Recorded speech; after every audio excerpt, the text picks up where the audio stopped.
Jesus is troubling the people who do not want to worship him, and he arouses opposition against those who do. This is probably not a main point in the mind of Matthew, but it is an inescapable implication.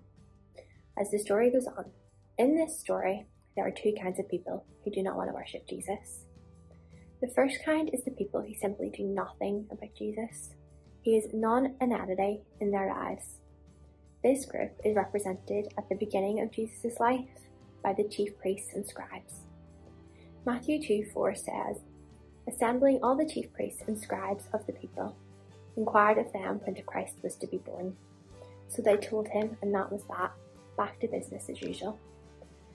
The sheer silence and inactivity of the leaders is overwhelming in view of the magnitude of what was happening. And notice that Matthew 2:3 says, "When Herod the king heard this, he was troubled, and all Jerusalem with him." In other words, the rumour was going around that someone thought the Messiah was born.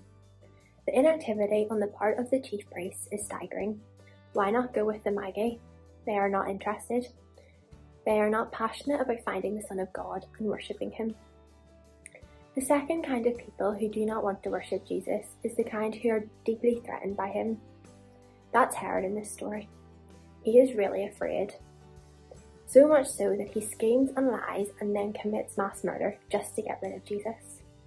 So today, these two kinds of opposition will come against Christ and his worshippers. Indifference and hostility. I surely hope that you are not in one of those groups. And if you are a Christian, let this Christmas be the time when you ponder what it means, what it costs to worship and follow the Messiah.